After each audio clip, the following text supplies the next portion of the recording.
These guys are ridiculous. These guys are ridiculous. Now, how about them damn Celtics? And we are back with another episode of How About Them Celtics. Sam and I are here recording on Monday, October 9th. We are recording before the Celtics preseason game. We are going to react to that game in this episode, but some editing magic, we're going to go over to it. But we are here to talk Celtics stuff. We are ready to rumble. We are pressed up against the clock because we have our We're kind of ready. Yeah.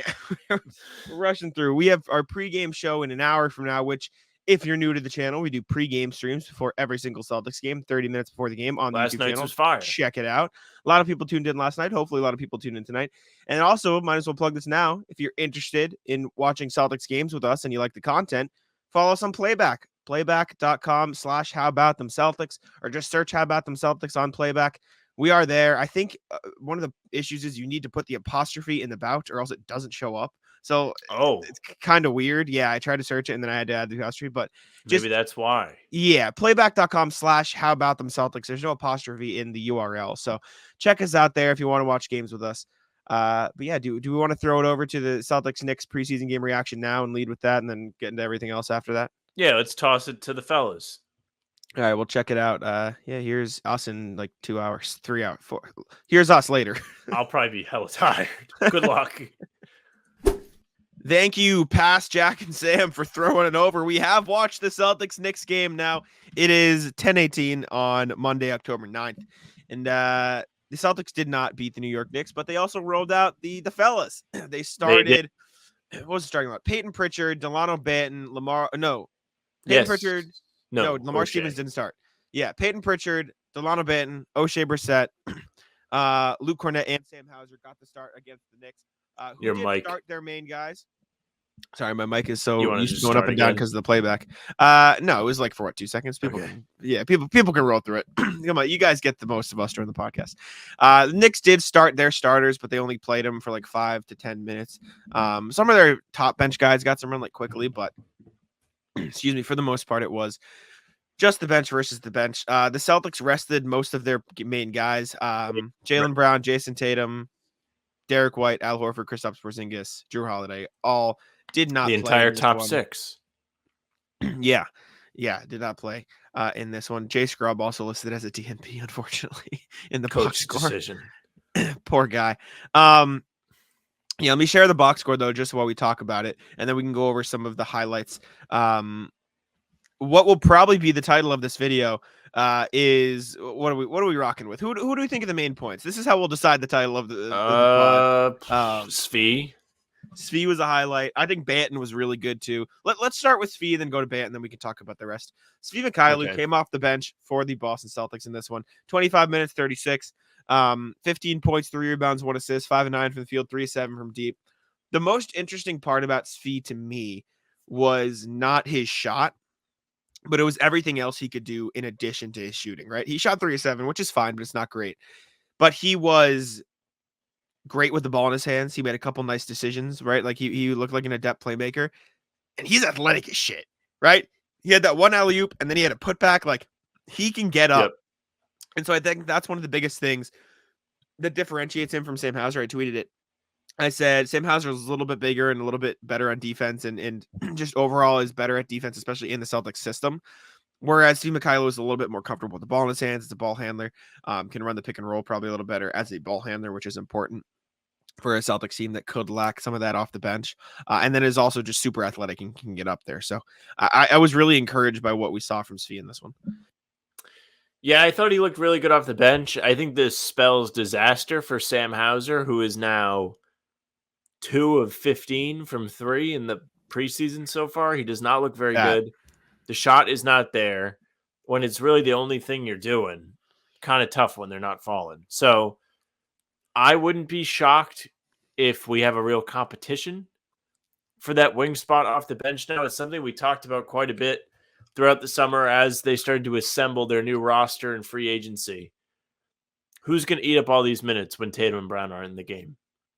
Might be O'Shea Brissett, who's been pretty solid. He was 0-4 from 3, but aside from that, he's been pretty impactful. He's on the glass, 5 rebounds. He made all of his field goals inside the arc. Like, he looks pretty solid. I think Brissett's been fine.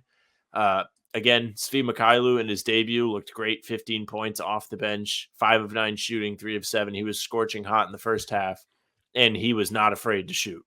He was Yeah. pulling right away. First shot, slams off the backboard. After that, found his footing quite a bit, and he was an impact player. +4 off the bench. One of 3 guys with a positive plus minus. 4 guys? 5 guys. Some of them did not play very long, though, in fairness. Yeah, he was the only lot of minutes guy to be a positive plus minus. So we'll phrase it that way, or one of Lamar them. Stevens, +1.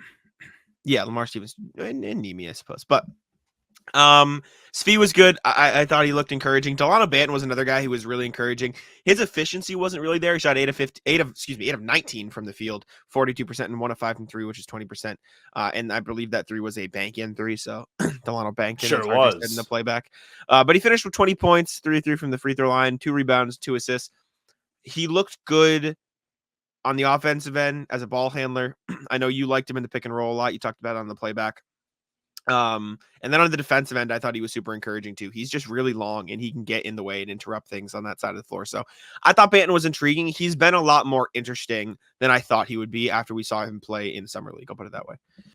Yeah, I mean, he spent a lot of time as the ball handler in the pick and roll, and he only turned the ball over once. Only had 2 assists, but his scoring was pretty solid. If he could finish around the rim, specifically tonight, he would have had a great game, and he still kind of did. 20 points as a starter isn't bad.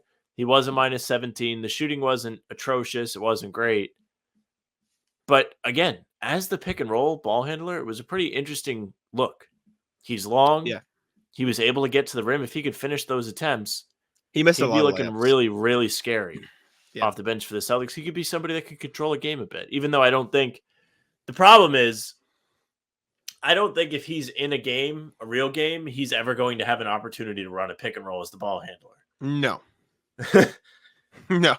It's not going to be him. No. You know who will, though? Payton Pritchard, who was once again fucking awesome in this game. 21 points, 3 rebounds, 5 assists, 3 steals, 7 of 15 from the field, 47% roughly, and 4 of 11 from 3, 36%. He looked super, super comfortable again in this game against the Knicks after dominating against the Sixers the other night. As much as his scoring was great, and again, he looks super confident in that area, his playmaking, again, was really good. Like, he looks very comfortable, like you said about Banton, running the pick and roll, setting guys up, getting guys in their right spots, and that's going to be useful for a Celtics team with only 2 real point guards in the main rotation. Having him as another guy who can comfortably run the offense is huge, and after his extension, I feel like he could get a lot more opportunities, and he's proving that he is worthy of those through the first 2 preseason games. Yeah, I'm excited to see the regular season roll around. Pritchard to come off the bench, be a spark for the Celtics. He's proving he's got the confidence. He's efficient enough. 7 of 15 isn't bad, especially for an undersized guard, if you will, in today's league. He was just running things. He was the guy for the Celtics. He was a -12, but he led them in scoring, and the stat line was impressive. 3 turnovers. You kind of want to see that cut down a bit, but I don't think he's going to be as much of a focus for defenses when the regular season comes around. I'm pumped. I'm so happy with what they've gotten from Pritchard in these first 2 games. This was a solid follow-up to the Sunday game where he was on fire. Wasn't exactly as perfect as that, but still, it proved he could have a game where he wasn't making every single shot he took and was still efficient. Took about the same amount of shots, scored a few less points, but he still assumed the same role. Yeah. Yeah, Pritchard looked really good. He looked really impressive. Excuse me, in this one. Lamar Stevens also got some extended run. 5 of 12 from the field, 42%. 1 of 5 from deep, 20%. Finished with 11 points, 8 boards. 3 of those on the offensive end. An assist and a steal as well. He looked good. You want the shot to be there. His jump shot is something. Not the best 3-point jump shot. He is much more comfortable and much more apt to drive, closeouts, get to that mid-range spot. He loves the turnaround midi or just the fadeaway midi, and he's good at them. He'll make them. He likes getting to the rim too. Great on the boards. He did a lot of the little things, crashing the offensive glass, making cuts, being in the right spot, being sort of the secondary guy, getting the ball, getting it to somebody who would then get the pass, sort of being in the flow of the offense, but not getting any of the stats that come with it. He looked comfortable. He looks like a guy you want on the roster for sure. You just want to see that 3-point shot come around a bit more. that 3-pointer comes around, he's going to be a real piece on this Celtics team. It's insane that he's not on a real contract yet. He's on a training camp deal. He's playing the bulk of the minutes off the bench, which is a good sign going forward. I think that means they're going to end up keeping him around. That's good news for me. It's good news for you. It's something we both wanted to see. 11 points, 8 rebounds, flirting with a double-double. And he was efficient inside the arc. What was that? He missed 4 threes, so only missed 3 inside, 5-8 from 2. It's pretty solid. I like the way he plays. He's aggressive on defense. He was a dog in the first half. He was dogging guys, chasing him around, hounding him on defense. He's on the glass. He's just intense. I think he is exactly what he said he was when he was talking to reporters last week, talking about he wanted to come to the Celtics because of the winning culture. He wants to give the defensive energy, the intensity, bring that identity and help it roll over despite the change in personnel. I love that. And he's done nothing but that so far. He's earned the respect of me. He's earned the respect of you. Or perhaps validated that respect because he kind of already had it. We were pumped for him. But hopefully other people are seeing this and they're like, yes, we want that guy around. And he's proving to be a versatile guy in ways that they can use him. He's playing big. Mm-hmm. Definitely. No, he's big. He's big. I mean, I said it after the Sixers game. I said it now. I'm going to ask Joe about it in practice the first chance I get if it continues happening. Lamar Stevens is guarding centers at times. Like they're putting him against 7-footers. Excuse me. And he's holding his own. I wonder if he is going to sort of play that role that Grant once played. And I think that'll be an intriguing little like niche thing to watch throughout the season. Speaking of centers, Neemias Queta made his debut for the Celtics on a 2-way deal. All of Portugal loves this man with all their hearts. Every time I tweet about him, the entirety of Portuguese basketball Twitter just floods my mentions and my likes, and I love it. They love him. He's literally their guy, right? Luka is to Slovenia as Neemias Queta is to Portugal. He's the only Portuguese-born basketball player to ever play in an NBA game. You look at Basketball Reference, you look at players from Portugal, it's Neemias Queta. That's it.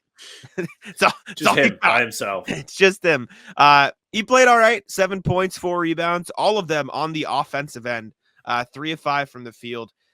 He is big. That is the takeaway for me. He is a big dude. He did run into some foul trouble. 5 personal fouls in this one. Got a little bit of the Tice whistle at times. Got the Tice whistle at times, but he just needs to be better at sort of being in the right spot at the right time, getting there before the play so he doesn't get called for those. I will say, though, as much as he is big and as much as he was great at crashing the glass, he had that nice rebound and put back to get, I think it was an and one at the end of the first quarter or maybe the end of the second quarter. He had a big and one first quarter. End of the first quarter, which was good. He like grunted when he was like, oh, and he grabbed it. You could hear it over the broadcast. As much as he was solid in those spots and looked all right in the paint, he was surprisingly quick when guarding guys on the perimeter too. Yes. Like that was something that I noticed.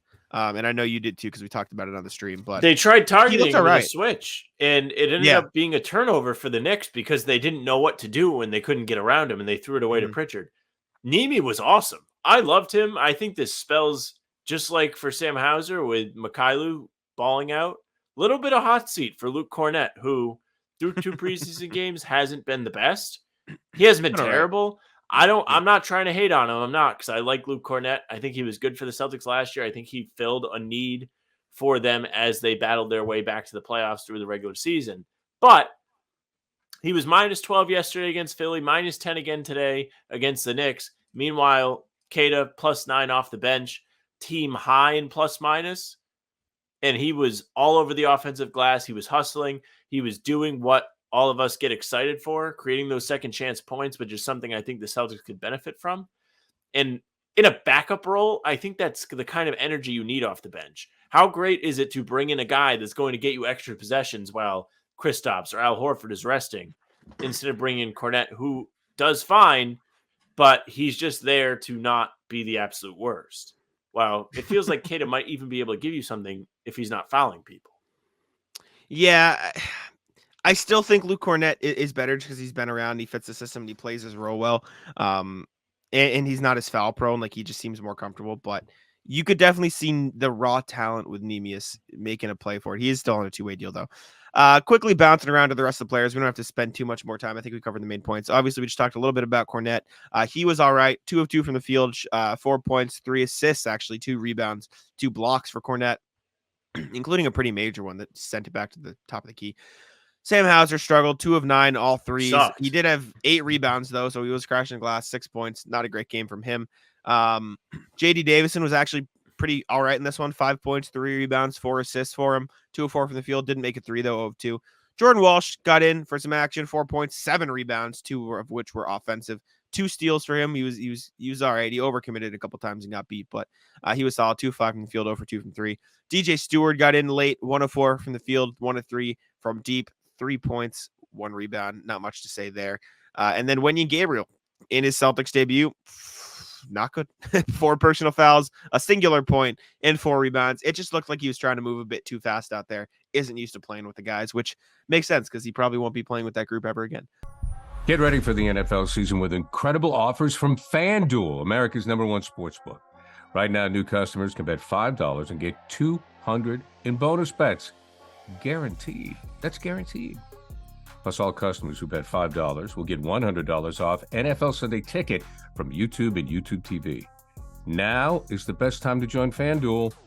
It absolutely is. The app is easy to use, and you can be on everything from spreads to player props and more. So visit FanDuel.com/Boston. Kick off the NFL season with an offer you won't want to miss. FanDuel, official partner of the NFL. But it's anybody out of those guys you want to talk about in particular? Any thoughts on the fucking lump that I just mentioned? I just think the Walsh part of this indicates that he is not going to have a regular spot in Boston's rotation. Not yet. Even though he balled out in Summer League, he didn't even play yesterday, played 19 minutes today, despite there being a massive amount of guys absent. Yeah. He was fine. I don't think he sucked. Thought he was an impact guy. He showed that he could be this type of player, but in a real setting, if that makes sense. He's able to give you some hustle off the bench, score a few points. That's essentially what the Celtics want him to be in a regular game where everyone's playing, but not yet. It's not happening yet. He's going to have to go to Maine. He's going to have to play games for the Maine Celtics. He's just a bit too reckless, if that makes sense. Like he's just a bit too Tasmanian devil. You know what I'm saying? Sure. Like Aaron Nesmith, he's crashed. But other than that, fine. Good all around. Brief power rankings. I know you mentioned you wanted to do it. My top 3 from this game, while we wrap up, top guy that I liked, Svi Mykhailiuk. I thought I'm going to discard Payton Pritchard just because I think he's proven that he's passed the power rankings. Svi Mykhailiuk number 1 because I was really intrigued at what he could do. I will put Lamar Stevens second just because I think he did the in-between stuff really well. And then I'm going to go Delano Banton coming in at 3rd because I like the defense. I thought that was a nice little niche there for him. So sure. All right. I'll lead with Svi Mykhailiuk too. Mm-hmm. I think he's really like, if he's going to be able to do what he did tonight on a somewhat regular basis, not even so much the output, just the efficiency, he's going to have a real spot in Boston's rotation. There's no reason not to play. I agree. He just needs to be better on defense because he bit on a couple pump fakes bad. Okay. But that's the only downside I noticed. But yeah, okay. Then I would agree. say one. I love Lamar Stevens and Nemi. I thought they were both good. I like the energy they brought off the bench, and I think in the regular season they both can be energetic bench guys. Okay, I buy it. Nemi's got to work his way off that 2-way deal, and maybe he's got a shot too, but we'll see. Thank y'all for I was about to say tuning in, but thank y'all for listening to this portion of the programming. We're going to throw it back to past Jack and Sam, who I'm sure have a great show for you because we did it. All right, welcome back. Thank you to later tonight, Jack and Sam, for going over the Celtics-Knicks game. We're going to get into some Celtics news from Sunday night's game, which was against the Sixers. Just general stuff, recap. We did a video recap in the game on the How About Them Celtics YouTube channel. Go check it out if you want the full, more in-depth thoughts on the game. I was whispering because I was still at TD Garden, but check that out. Someone was not very happy with the whispers. Yeah, someone they clicked off right away. Oh, did they? I didn't see that one. I saw someone calling it ASMR. Well, I like that. Sorry, buddy. Yeah, ASMR was funny, but it is what it is.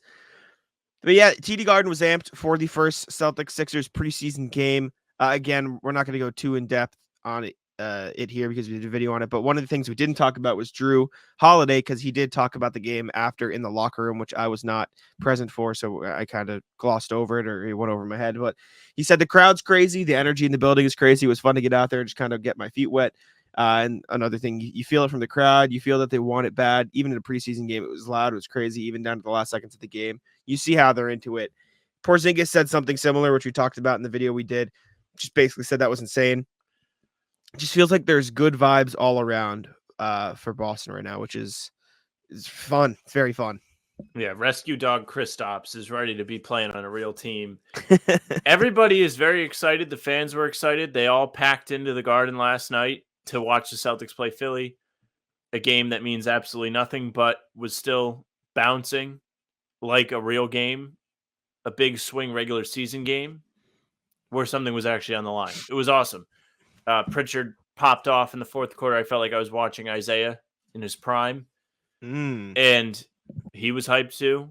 Said he felt it in the crowd. Rah, rah, rah. They were hyped. They were hyped. He just signed an extension too. So there's that. He gets paid and all of a sudden he scorched earth. It was cool to see Jrue Holiday there. It was weird to see him come off the bench though. Do you think that's actually going to be a real thing? I guess we'll know more. Like we probably just talked about this on the Drew off the bench part of yeah. No, and I also don't know how much the kick to ourselves part after Celtics-Knicks is going to tell us, because I don't know how serious they're going to play the starters tonight because it's a back-to-back. I wonder if That's Joe was like, true. okay, let's use tonight being the Sixers game as a test dummy game where the starters are going to play a lot, and then tonight against the Knicks, which you guys will know by the time this comes out, as more of a dial-up back game. But there's no way Jrue comes off the bench, right? There's just no way. Doesn't make sense. Why would they have given up so much to get him? Yeah. I agree. Is there anything else that we missed that we didn't talk about in the video? We're covering the Celtics Sixers, or do you think there's nothing else I can think of? Just Jordan Walsh didn't play. True. Again, something that could be answered tonight, but didn't play. Svi didn't play. Anybody else that we were expecting? Gabriel didn't play. DJ Stewart didn't play. Neemias Queta didn't play. Guys. JD Davison didn't play. None of the two A's either. Stopped. Yeah. Lamar Stevens got the center minutes at the end when Luke Cornett subbed out. I was talking to Cam and Bobby Kravitsky about, or I think Bobby was saying this. He's like, I think Lamar Stevens getting subbed in for Luke Cornett says more about his place in the depth chart than Stevens is. Basically saying like they probably like Luke Cornett, and so he is no longer the deep garbage time minutes anymore, which is kind of funny to think about. Respect. People not happy with Luke Cornett either. Yeah, don't get that. But hey, He was whatever. It is what it is. He's fine. But anyone expecting him to be better than just a serviceable backup big is just setting their expectations too high, in my opinion. Like, he's good for his role, but that's about what he is. So we'll leave it there. I agree. Payton Pritchard reacted to his contract extension. Obviously, we did a video on it for the How About Them Celtics channel, so go get our reactionary thoughts there. But he talked about it after the game because he talked to the press because he dominated, against the Sixers. About the extension, said, feels really good just to be secure, lock it in, be a part of the organization. A great city. Obviously, I think this is the best basketball organization and city in the NBA. Feels good. Said he was looking forward to contributing. And then he was asked about basically how he got through last year. And he said, really just the love of the game. Obviously, I had good people in my corner that kept my head on right. But other than that, I just love to play basketball. That's why I showed up every day, to keep getting better and better and better, because this is what I want to do. I don't want to do anything else. So I won't let it ever break me, because I'm just trying to play as long as possible, which is just the most Payton Pritchard mindset you can ever think of. And it's good to hear that he wants to be in Boston. That's a really good thing to hear after the whole trade request last year. Yeah, I think this Pritchard quote tracks with what we know about him. He got to where he is because he's an absolute psycho. He trained like a psycho growing up, dribbled till his hands bled in the garage. And it's nice to see it paying off. He shined in the first preseason game. Who knows what he did against the Knicks? Could have sucked, and we don't even know. But he was super impressive, made timely baskets. He looked comfortable with a lot of responsibility on his plate. And I think that's very important going into the season, especially considering he could see a massive roll off the bench. They just paid him. Brad Stevens obviously likes him. There's no reason for him to sit and waste away for another season. It just doesn't make any sense. Also, thought I had. Jrue Holiday, 33-34. Are they trying to dress Pritchard to be the successor? Now, before we go further, he is not going to be Jrue Holiday, but from what we saw yesterday, he can be an impactful player, at least on the offensive end, right?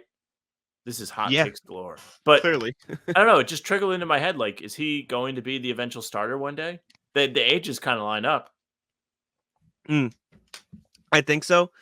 I don't know if he's like locked in as a future starter, but I do think he's locked in as a consistent rotation piece at this point.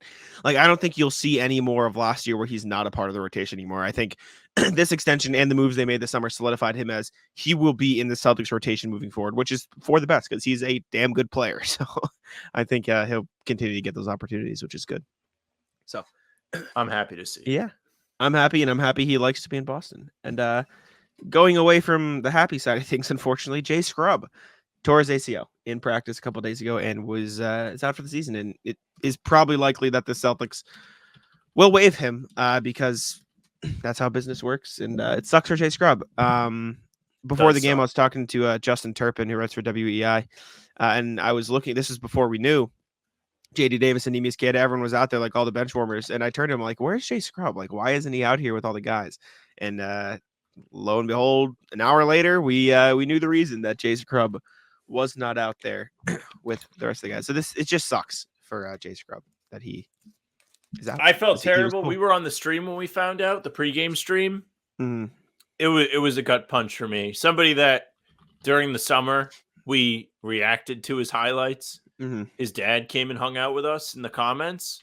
Yeah. He was very excited to see his son get a chance. And then Jay Scrubb plays well in the summer league, impresses us very much. He was hustling. He had big stretches in games where he was making an impact. And then he earns a two-way spot and then tears his ACL before he even gets a chance to take the floor in a preseason game. Never mind an actual game. Just to even put on the jersey and go out there and play. Mm-hmm. It really sucks. I was excited to see what kind of role he could play. He seemed like an exciting prospect in the sense that he can move off the ball. He plays okay defense, and he's somebody that you could put in there for a spark if you desperately, desperately need it. But instead, now we're going to be looking to see who that next guy is going to be to fill the two-way spot because I think you're right. They're probably going to waive him. Yeah, which sucks. And it's especially unfortunate because I don't think two-way contracts are guaranteed. So he's just kind of screwed, which it just sucks. But after the game, it was funny. Joe Mazzulla was asked about, thoughts on Jay Scrubb, all this stuff. And he just goes, yeah, he's been working really hard in practice. He's trying his best. Like he's been really good out there.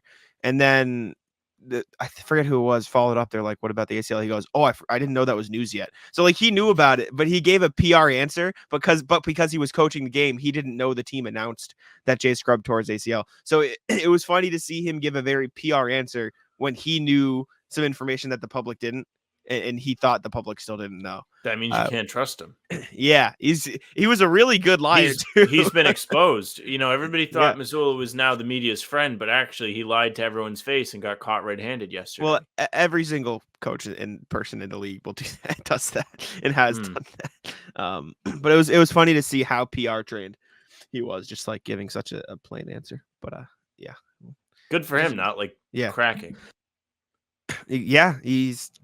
Joe Mazzulla, Celtics organization, homies. They are. He helped them out. But next thing we have, Team USA is recruiting Jrue Holiday to be a part of the 2024 Olympics. They said that, or this is per Woj, I believe. USA considered him the, quote, second most impactful player on the 2021 Olympic team behind Kevin Durant. I don't know. I think we're different in the opinions on this. I think it would be dope. I think you don't give a shit. But I think it'd be cool to see Jrue Holiday on the team. Yeah. The more Celtics you can get on there, the more interested I'll be. I typically don't care about Team USA, as you can tell by my delayed response to Jack as I'm reading something else to make sure I'm prepared for it. But yes, Tatum and him played on that 2021 team. There's rumblings that Jaylen Brown is interested in playing too, so you could see 3 Celtics on that team. Just depending on how everything goes, you're going to see them roll out the Avengers after losing this World Cup. So you can have that to look forward to. As far as them wanting Jrue Holiday this bad, I think that's a very good thing if you're a Celtics fan, just for a sense of what you can expect for him to bring to your team, right?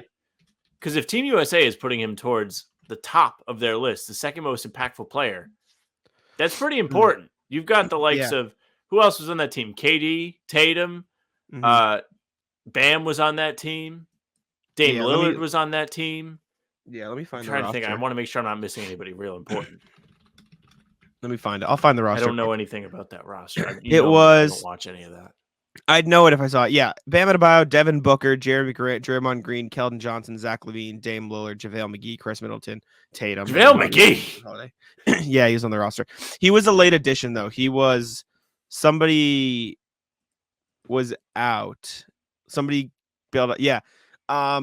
Beal and Love bailed out at the last minute. And so two people joined really late. And I think it was Keldon Johnson and what's his name? JaVale. Yeah, JaVale. Yes. JaVale McGee, So- gun to my head, would have never been able to tell you he played in the Olympic team. Yeah. He did, in fact, play. Good thing I for didn't meet that Olympic team. situation. That would have been kind of terrible. Probably would have been bad. But yeah, good for Jrue. And it makes sense, right? You look at the guards across the league, he's probably the best all-around guard, like two-way guard in the league. Like you could argue Marcus Smart's a better defender. Obviously, there's better offensive players, but like in terms of bringing stuff on both sides of the ball, he's probably the best two-way guard in the NBA, unless I'm forgetting somebody and I'm really stupid. Is there a better two-way point guard in the NBA than Jrue Holiday? Man, this is a hard question. Don't do this to me. I don't know. I don't think there is. Off the top of my head, no. Mhm. Just because his defensive ability is so high, That's what I'm saying. and the yeah. offensive numbers are very good too. Like Yeah. Dame can't play defense. Steph Curry is probably a better defender than people realize, so maybe him. Maybe because Paul's the old. offense is so good. Chris Paul is older. I don't know. I don't know. I think it's good though because you'll get Jrue Holiday on that team. Presumably, you'll get Jason Tatum on that team. And Jaylen Brown said he would want to play, and you have to imagine he'd be one of those guys on the fringe of getting on, like him, Bam Adebayo maybe. Although they kind of need centers, so maybe Bam would have an easier time. But Jaylen Brown's going to be on that line of maybe making the team. So having at least two Celtics, maybe three Celtics on the team, if Jrue Holiday does accept, good. That said, worth the injury risk at his age. Thoughts? No, I mean, listen, I don't want Jrue Holiday playing any extra basketball, especially Well, if he's actually like dealing with wear and tear throughout the season. I think that's what I something was you gonna should say. look to gauge it. My But- thing is, and Keith Smith always says this in Celtics blog chat, these guys are going to be playing some sort of basketball wherever they are, right? Like they're going to be practicing, they're going to be training. So like doing it, if anything, it might be better for them to be doing it in a supervised setting, as strict as Team USA. So maybe there's that, but you're going to have, I wonder, ready? I'll quiz Sam. Sam, how many players on the 2024 Celtics roster will be playing in the Olympics next year, if you had to guess? Give me your guess. How many Okay, do you let's think? see. We'll say those three. Yep. Let's say Wendy those and three get on. Gabriel, Yep. South Sudan. because they qualified. Yes, they did. This is where it gets tough. I'm trying to flip through my head to see Svi Mykhailiuk if they have a team that qualified. I don't know if Ukraine qualified. Let me check. I don't think they did. Teams qualified basketball 2024. Porzingis. That's Yep, 4. Latvia. That was when I was looking at. Al Horford, I don't think is going to play. I don't think they qualified. Is that 5? I think you're missing one who could potentially play, but didn't play in the Hmm. FIBA World Cup because of an injury. But I don't know if he'll be back for the Olympics. Oh, O'Shea. Yep, Canada. Mm-hmm. Delano Banton, I don't think is on the Canadian national team, but he might be. But he's also from Canada. Yeah, I think that was it. I'm looking at the teams that qualified, but I don't know if there are any other Celtics. I don't think so. Anyways, that was it. Just checking in those Olympics, and they want Jrue Holiday. So that's what we got for you in that context. Let's check in with our emails. We have one today from RJ Johnson. Shocker. Absolute legend with the email. Thank you, RJ. The king. Let's take a look. The king of the emails. He's our entire inbox, basically. A look back at Rick Roby, or not, morning gents. I was all set up to do a deep dive comparing Rick Roby to Luke Cornett. Then I remembered we have live, quote, preseason games now. So sorry, Rick. Okay, not sorry. Sunday's game was about what I was expecting. Lots of good individual play while the teamwork aspects looked a little raw. KP and Jrue seemed composed for their first taste of Boston craziness. I like that they were going to Kristaps early on a bunch of different looks. Bonus that he was converting them. I wasn't overly concerned about the turnovers that resulted from missed time passes, but it looked like the Jays and their ball handling was an effective target. You think Thibodeau's Knicks will have a similar success tonight? Brissett, Payton, and Stevens gave the Celtics more consistent above the rim play off the bench than I've seen in a long time. Not just on dunks, but on blocks. But there were several tap, putback rebounding sequences that we don't get from Grant because he just doesn't have those hops. Didn't even think about that. Rat list my 2 computers that died this weekend. Oh, That no. left me watching the game on my phone. Oh, no.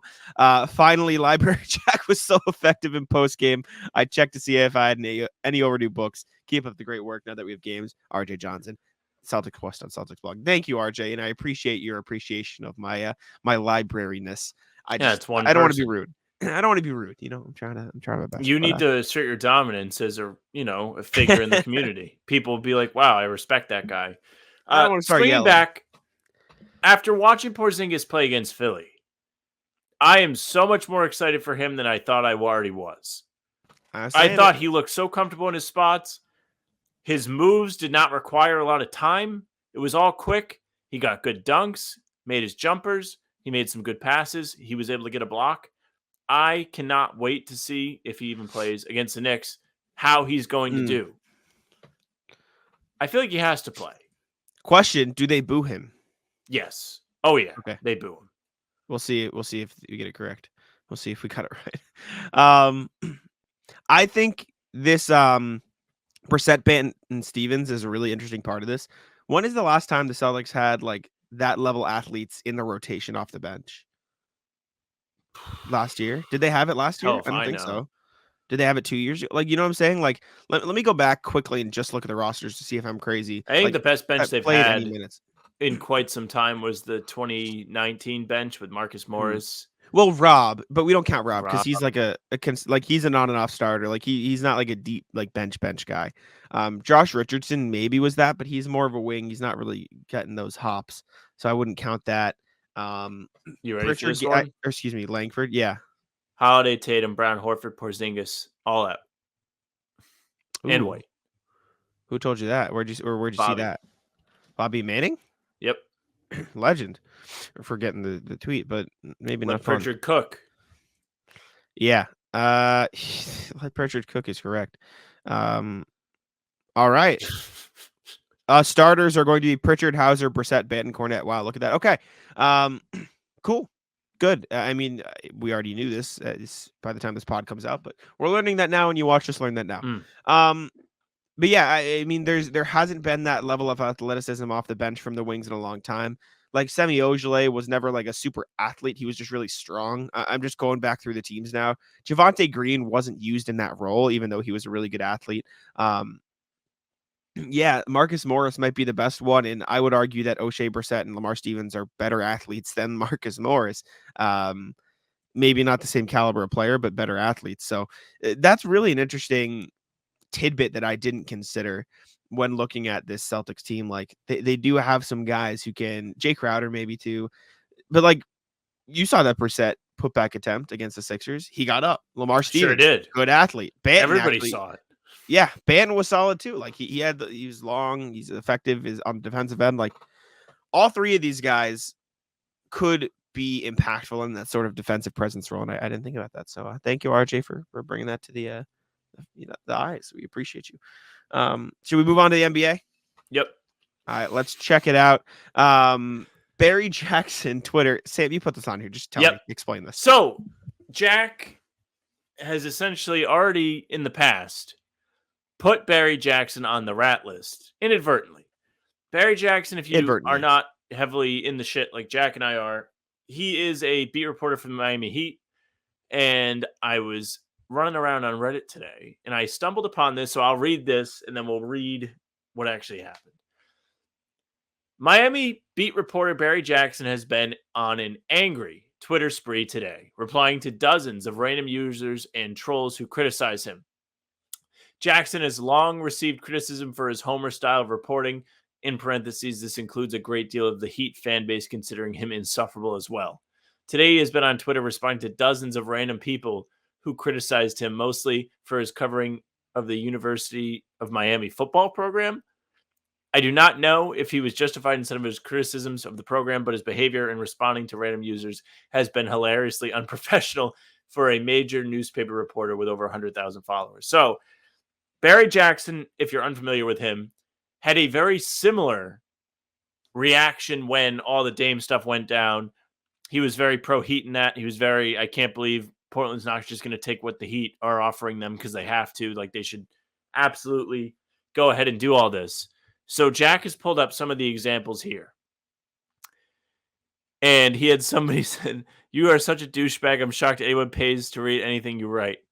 And then he said, "Shocked anyone gives you food and water." All right, Jack, I'll let you decide who won the argument. And we'll do this for all. Barry wins. Okay. Barry wins. Yeah, definitely Barry wins. All right, next one. He did ratio him. He came back with the Thunder. He did ratio significantly too. Significant ratio. Yeah. Okay, 342 to just 2 likes. All right, this one. Let's see. Someone replies to a different reporter, says, "Thank you for being classy. And as for tags Barry Jackson, dude should lose his credentials." Barry Jackson says, "Susan is great. Sorry, loser. I won't be losing my credentials." The ratio on this one, not as strong. No, 3-2. 3-2. Barry still wins. We should go and actually change the ratio. I mean, like, I'll give Barry the win. You gave him the win? Yeah, Barry wins.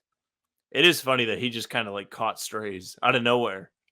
Yeah. I don't even think he was really involved in this tweet. No, but I respect that he goes out and like crabs on him back. Okay. All right. Next one. Oh God, long thread. Long.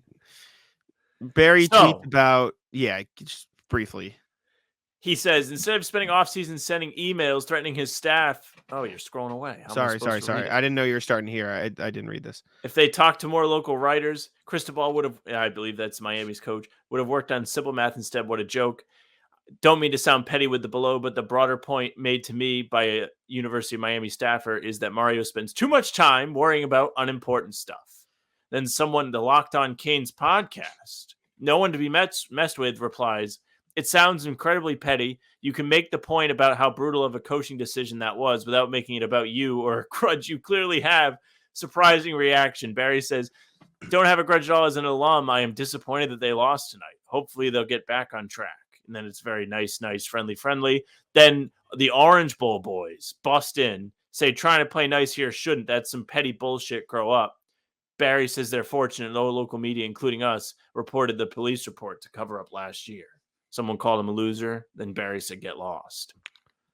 Barry wins again. He's firing off on Twitter. Barry wins. Barry wins again. Absolutely. I don't know. I think he kind of got bullied by the Locked On podcast. Nah. I don't care. They called him out. Listen, I opened the same one twice, I think.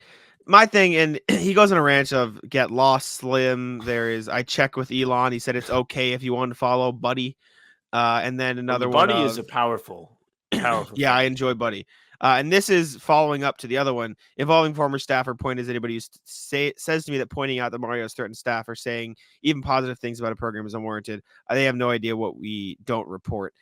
Listen, as somebody who has gotten just like ridiculously heinous messages from people because their opinions differ from you, I back Barry. Like, dude, like there's a difference between the Dame stuff and being a homer in the sense of completely ignoring another thing versus maybe he does that sometimes. And maybe that's why people like him, right? Or dislike him, I should say. But like the stuff that he tweeted out in some of those messages, like he was sharing an opinion on something. It's the same thing with the Dame stuff. And I don't know if I necessarily rat listed them because I don't like them. I rat listed them because I disagreed with their opinion, right? And you can disagree but still be respectful. People on the internet are just like calling him names and being an asshole. So he reserves the right to be an asshole back, right? Like if you're going to call him out on Twitter and be a dick, I mean, I've gotten stuff in my DMs like said really heinous stuff that I'm not even comfortable saying on the podcast, right? You like just if you write something that people I would don't love like for people to say mean things to me. Like when I wrote the Jaylen Brown article, I'm sure you did. I'm sure people came at your life. A big Celtics account tweeted out, "Go fuck yourself, Jack." Oh, I remember that. Yeah, and then a lot of people like respond that with some vitriol to the point where he took it down and DM'd me on Instagram apologizing for tweeting it.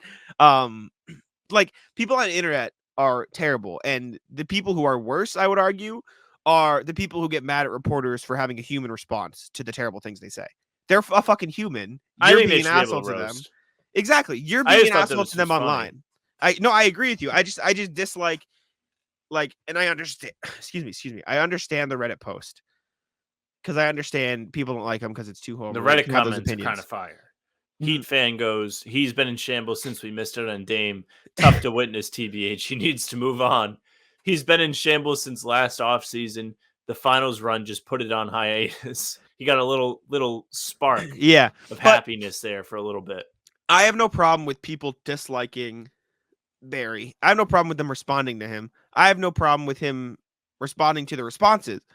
I have a problem with the people getting mad at the fact that he's responding. Like, it's just like, it's the same thing with players. Like Kevin Durant and his burner accounts. You know what I'm saying? Like, you're being a dick to somebody online that is a human. And then because they are somebody who is known to some degree, whether it be Barry Jackson or Kevin Durant, then they're expected to just take it and move on. That's unfair, right? Like that's stupid. They should be allowed to respond. So that's my take. That's why I was siding with Barry on most of those. Although I do understand the if you disagree with the corniness and the way he reports things, like I can get that opinion, but don't get mad at somebody for responding when you're being a dick to them on the internet. Last one. Yeah. Hello, this guy. Thank God we don't have to see his Twitter face on the Blazers sub anymore, says some guy with a Blazers flare. All right. Oh no. Oh Speaking no. of internet, we could just say tweets. Yeah. Yeah. Kai Jones no longer wants to be on the Hornets. Now, I would take a good gamble and say probably 70% of the people on the Hornets also don't want to be on the Hornets. But Mhm. Kai Jones is the first of the bunch to tweet it. Yeah. Yeah. He just said, I don't want to be here anymore. Basically, he did the Eric Bledsoe, but he really said it. King of the Fourth Quarter tweeted it. He goes, "This shit's fire." He did the Eric Bledsoe, but just said it. Kai Jones literally tweeted, "I am requesting a trade from the Charlotte Hornets." He just tweeted straight up, "Get me out of Is here." Kai Jones good enough to request a trade? Him handshake Furkan Korkmaz, I know, but seriously. Well, this whole thing's weird because there's been a lot of like stuff on social media of him like roasting his teammates. There's been a lot of like, is he mentally stable? And that part's kind of sad because The it answer's seems like no. no. Terrence Not Ross, even in a joking way. It's just Yeah, clear he's just not there. Terrence Ross said something like, "Are we sure this guy's emotionally stable? Like, is he okay?" And Kai Jones responded, "I'm the best of all time. Look at my clips." And Terrence Ross responded, "So no." And so it's just as much as just like funny to laugh at the clips or it's like funny to laugh at the fact that he requested a trade. It is sad that he's like going through this stuff in a very public setting. Like someone close to him just clearly needs to go to him and like say, "Hey, let's get you some help," all that stuff. But he hasn't been in the Hornets rotation. He wasn't in it last year. Should he be? That's another question because like Kai Jones is a talented player. He's sort of like Jackson Hayes. If Jackson Hayes had a sniff of a jump shot, and like Kai Jones has struggled with a shot, but he can shoot the ball. And so you can see him fitting in with the Hornets rotation that has desperately needed bigs.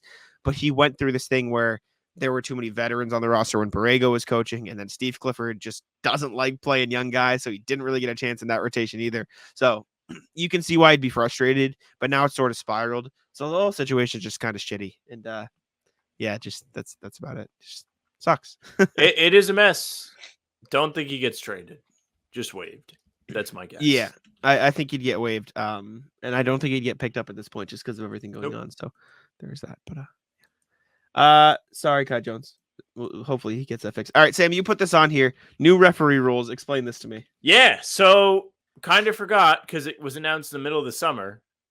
New ref stuff. This year, refs can give techs for guys flopping. So if you're watching a game, referees, if they want to call a flop, it will be signaled by touching their right hand to their right shoulder before moving the arm down outwardly to a horizontal position. So it's like this. See what I'm doing?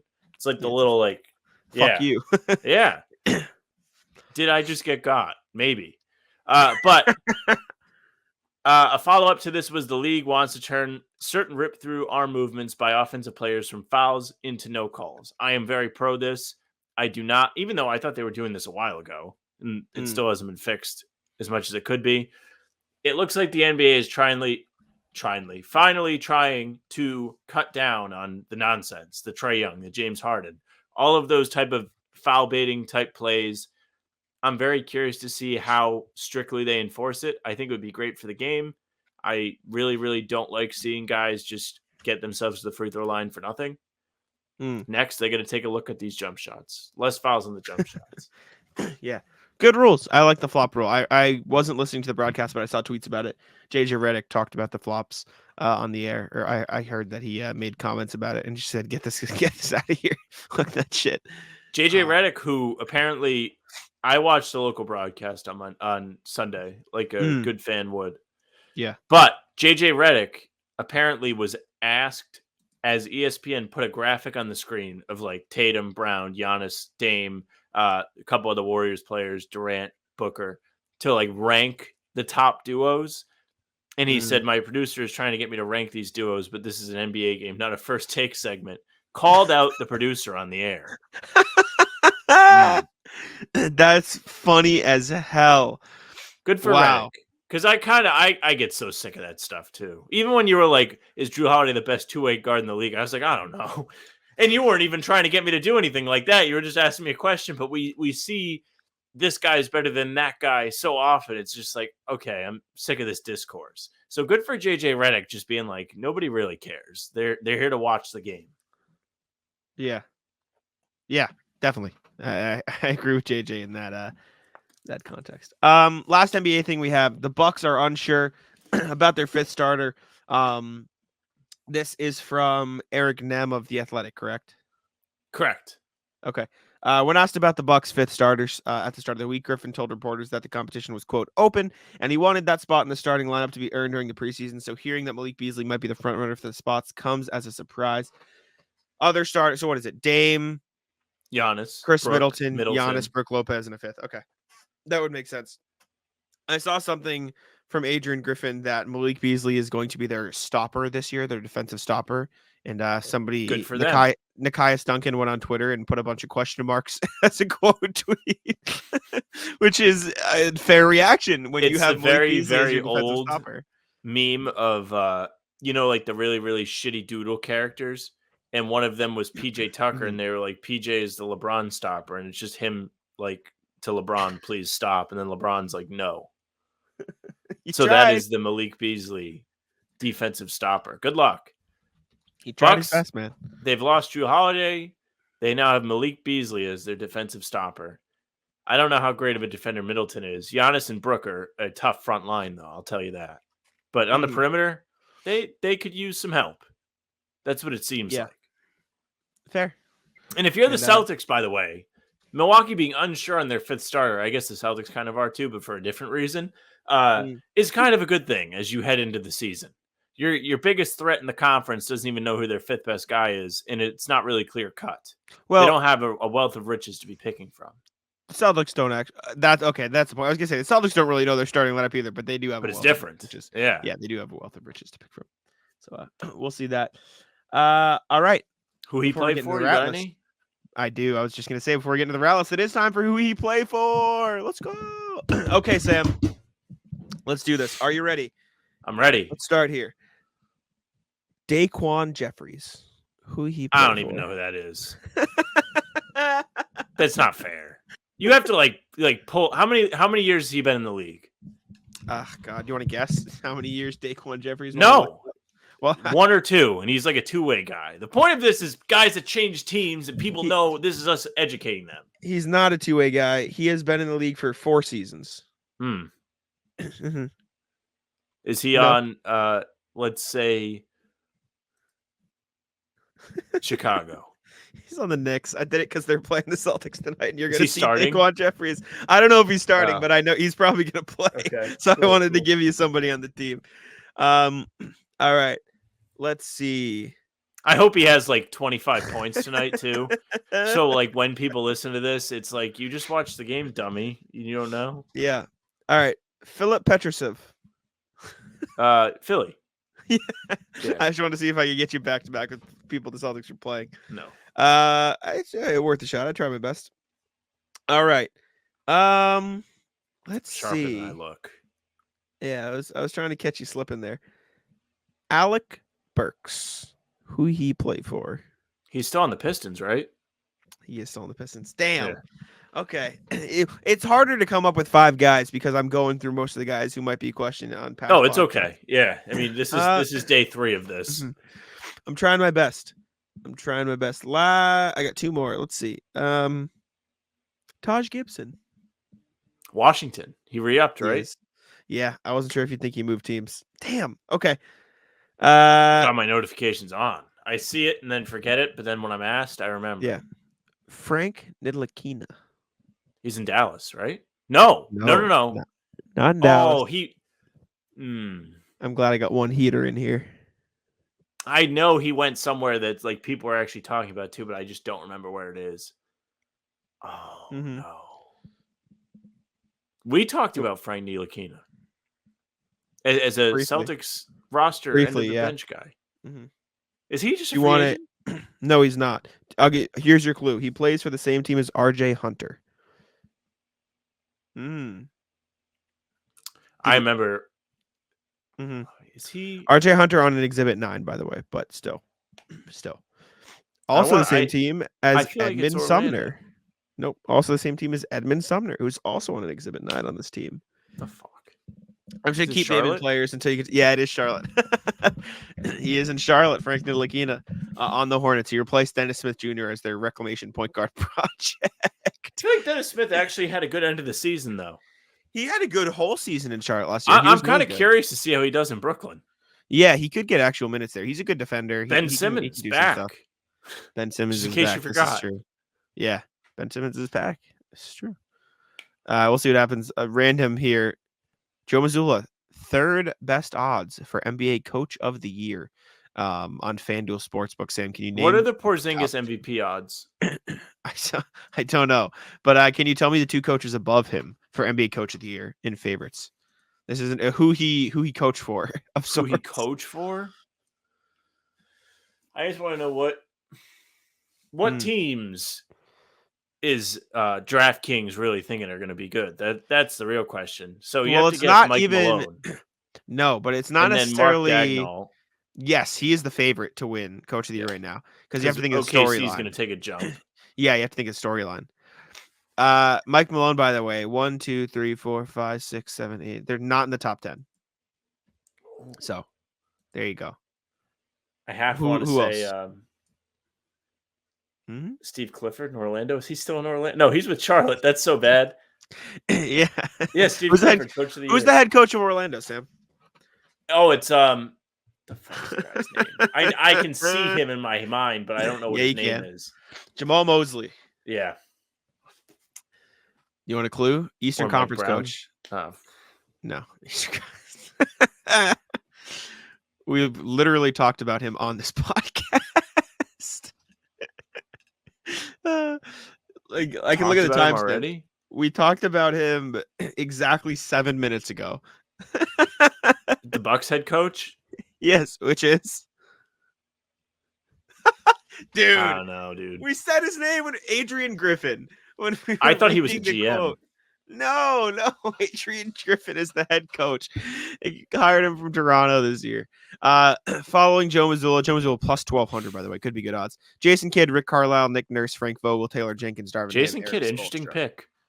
Yeah. It won't happen. As much as this is not a Heat podcast, we might not want to talk about it. The fact that Eric Spoelstra hasn't won a Coach of the Year is kind of crazy, right? Like that is... Brad Stevens never got one. This is true, but I don't know. It's wild. That is. Well, all right. Casey got it. He was fired. He said he accept the award when he wasn't on a team. All right, let's get into the rat list here.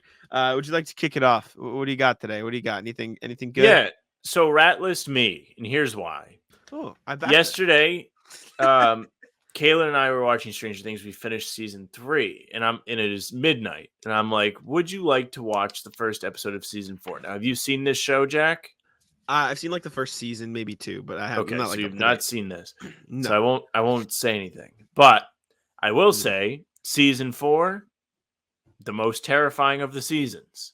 Oh, very terrifying. So you're rewatching with Kaylin. You've seen everything. Yes, I'm guiding her through the enjoyment that I went through. Gotcha. Oh, yes, I'm going to be a great parent someday, just living through my kids.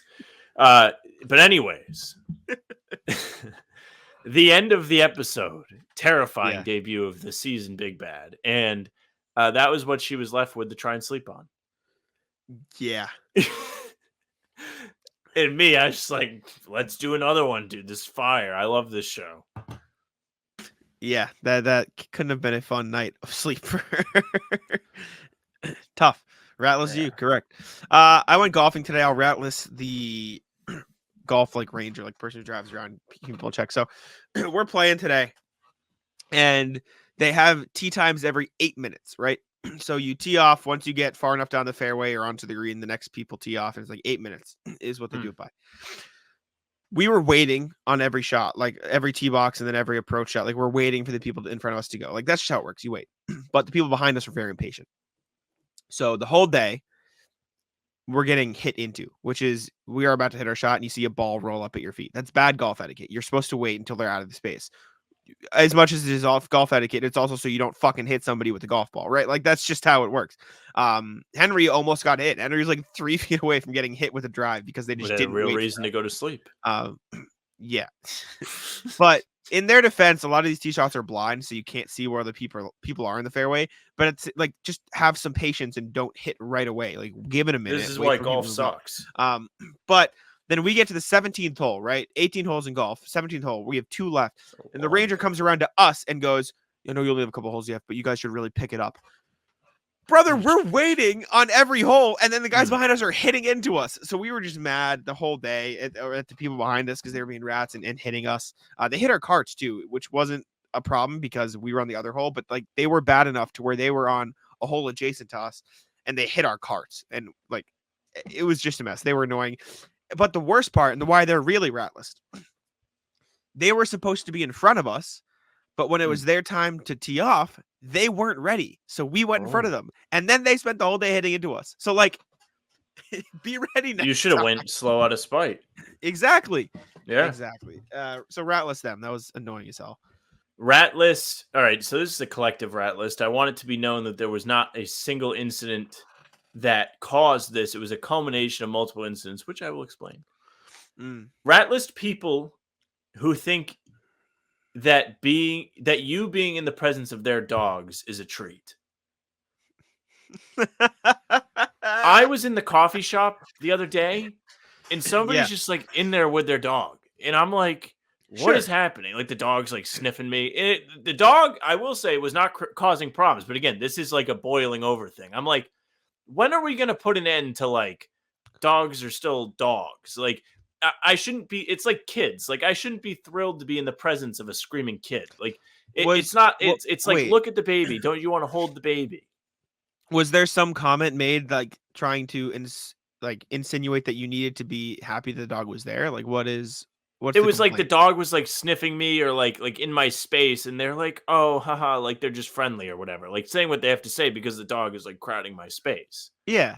And like you're just supposed to be like, oh, it's okay. And like it was. Yeah. But this boiled over after I was going to say last week. That interaction doesn't sound bad. That just sounds like somebody was in a coffee shop with their dog. Okay. It just set me off. I thought in my head, I was like, you know what? People really just think like everyone should be thrilled that their dog is around. Sure. I get that. People are like that. Yeah.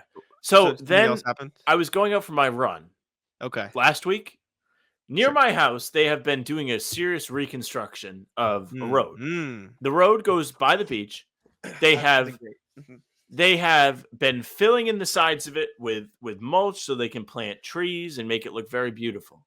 They're just completely redoing it. It was a mess. You couldn't even drive because there's so many dips in the little thing. Anyways, it's paved now, but as you get to the end of it, it narrows into a bike path.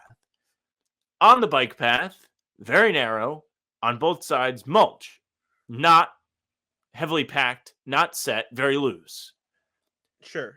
Somebody is walking their dog and taking their sweet time on the bottleneck. So I had to go around them. Yep. And it was essentially like trying to run in quicksand. It was terrible. To start my run. Bad tone setter. And then a month or so ago, I talked about the people on the bridge that came across with their dogs just taking up the entire walkway. I had to go around. Yep.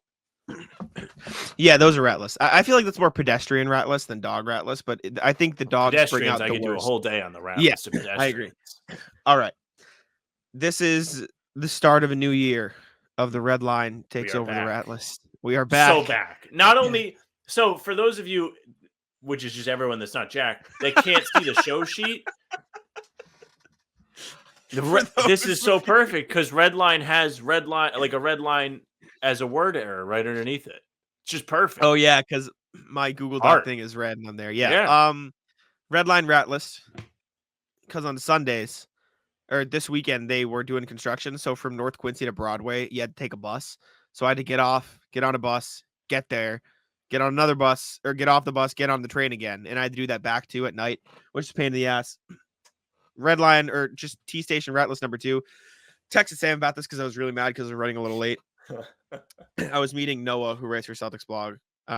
She's very cool. It's very nice. It was good to show her around. But I was late to meet her and I felt bad. But people in the train stations who walk like this, phone in their face, and I texted Sam. I said, need a personal tank. They need you need a personal tank. Jack almost gets a felony because he's really angry and might push somebody onto the track. You get a free one per day. You should. Even worse though, Sam, which I forgot to text you about, people who get off the train and stop immediately and try to figure out where they need to go.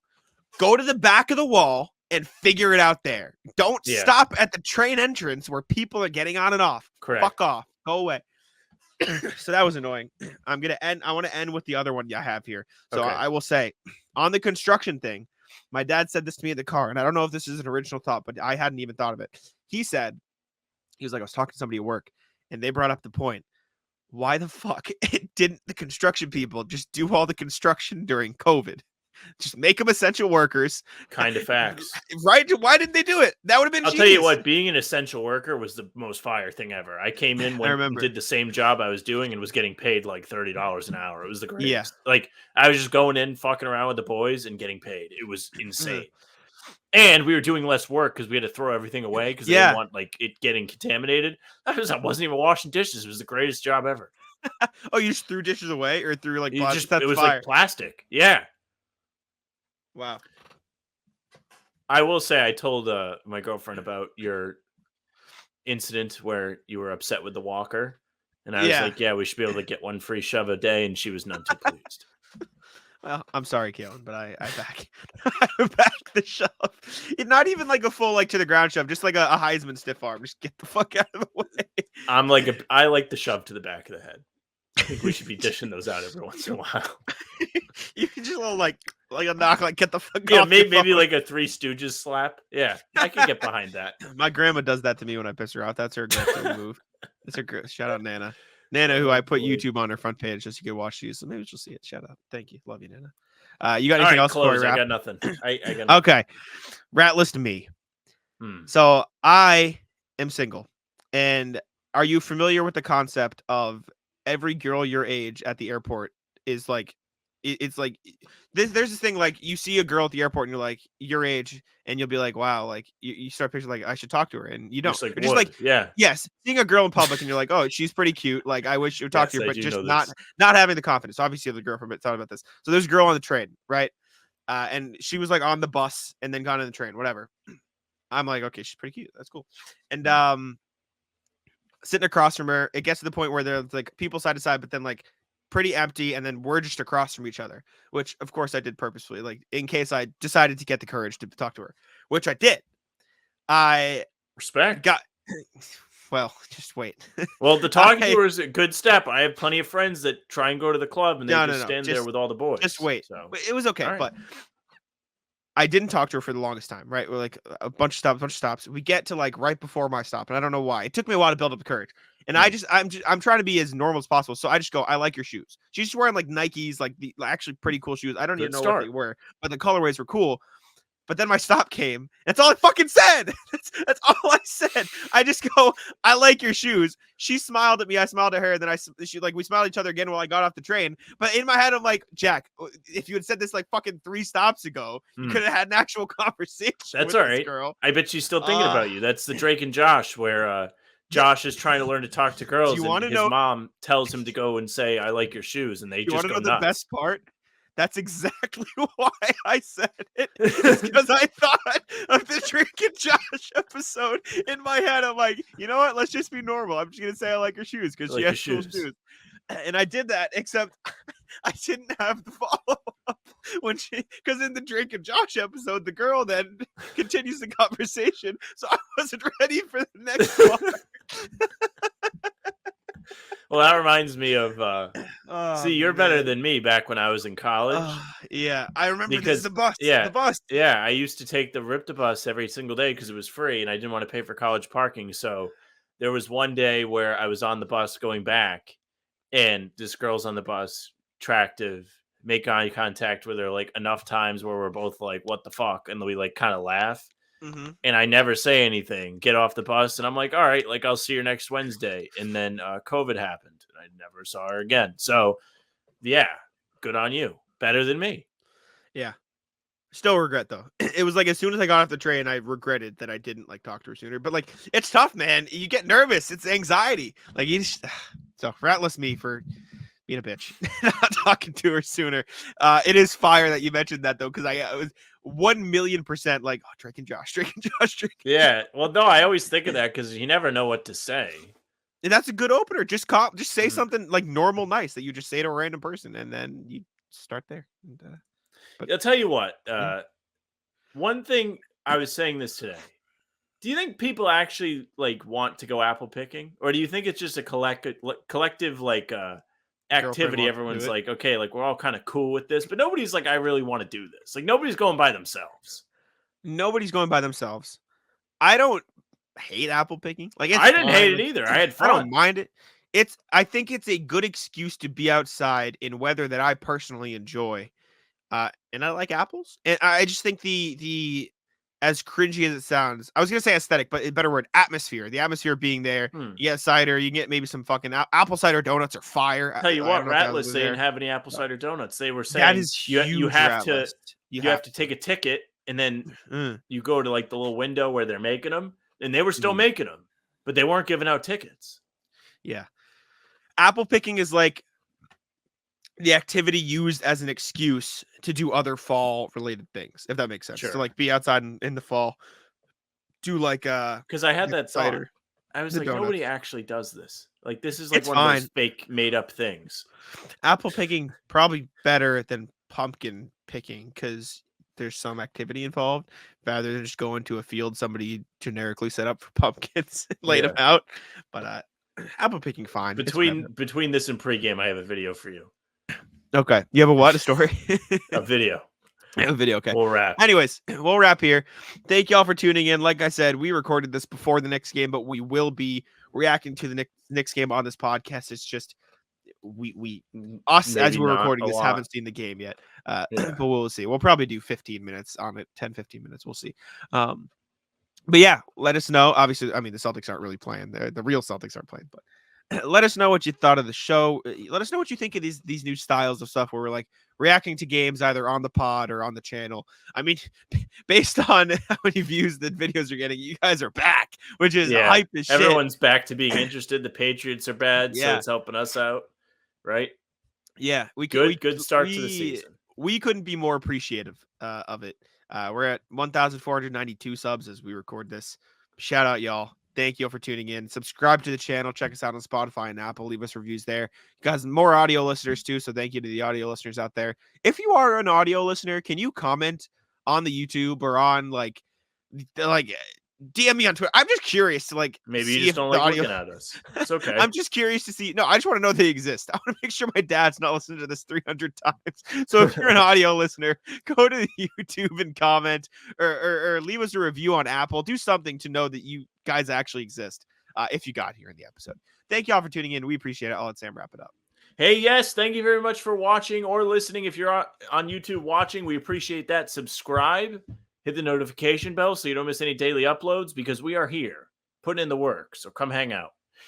You can also find us on Spotify and Apple. Like Jack said, if you exist, leave us a nice 5-star review. Say something nice and follow us there so you don't miss any of the new pods. You can follow the socials at How About Them C's. That's Twitter, Instagram, and TikTok. Facebook is just the name of the podcast. You can find us there. Playback. How About Them Celtics, but make sure you put the apostrophe. You can follow Jack on Twitter at JackSpunNBA. You can follow me at Sam LaFrance NBA. That's it for us. Bye. Tic-tac-toe.